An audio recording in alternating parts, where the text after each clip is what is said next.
As Donald Trump makes his final pitch for the White House, the former president embarked on 4 rallies on the eve of the election, beginning in Raleigh, North Carolina, where he repeated his immigration-related claims and launched verbal attacks on Vice President Kamala Harris. Donald Trump said his Democratic rival has a low IQ and is grossly incompetent to be president.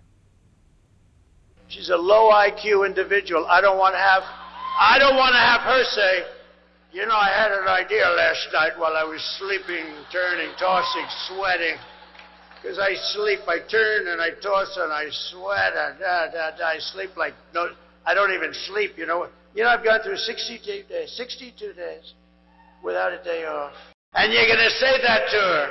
You're going to say, you've done a terrible job, you're grossly incompetent, we're not going to take it anymore. Kamala, you're fired, get the hell out. Get the hell out of here. You're at it. Get out of here. The ex-president's second rally was in Reading, Pennsylvania, where he once again vowed to launch the largest deportation program for migrants in American history. He went on to call for the death penalty for any migrant who kills an American citizen. I will invoke the Alien Enemies Act of 1798. You know, 1798. That's when they ran the country a little tougher than we run it today. Today you get a little slap in the wrist when you kill somebody. You kill somebody. Oh. And I'm hereby calling for the death penalty for any migrant that kills an American citizen or a law enforcement officer. And later in Pittsburgh, the ex-president talked about his plans to reduce inflation and claimed a Harris presidency would bring economic misery to the country.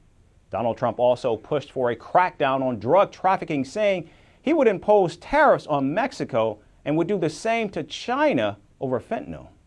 Terrible things are happening in Mexico, but we're going to put a tariff on Mexico if they don't immediately stop sending that horrible stuff into this country. And let me tell you something. Those drugs will stop so damn fast that your head will spin. And I'm not playing games. I'm doing the same thing to China.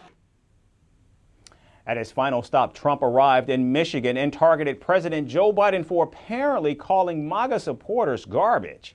The former president also insulted former House Speaker Nancy Pelosi, calling her evil, sick, and crazy in his final speech. Donald Trump, by his own account, has held more than 900 rallies since he first announced his bid for the White House back in 2015. The 78-year-old, who will be the oldest president of the United States if reelected, has said that he will not run for the 4th consecutive time if he is in fact defeated by Kamala Harris. And even if he wins, this will be his second and last term as president. So regardless of who wins today's election, with the final rally in Michigan, the decade-long political phenomenon of a Trump rally has finally come to an end. Washington is all set for a presidential battle like no other. In less than 90 days, it's either going to be him or me sitting in the Oval Office. Kamala Harris versus Donald Trump. All we want is one simple thing. Get out on Tuesday. A vice president versus a former president. As we head towards election night, Vantage will be live from the heart of the action. Speaking to voters in this final stretch, I'm still very undecided. Very close presidential race. Tracking the campaigns as they make the last push. From exclusive ground reports to in-depth analysis, this is your one-stop destination for the presidential race. Join us on this special edition of Vantage, live from the White House in Washington, D.C.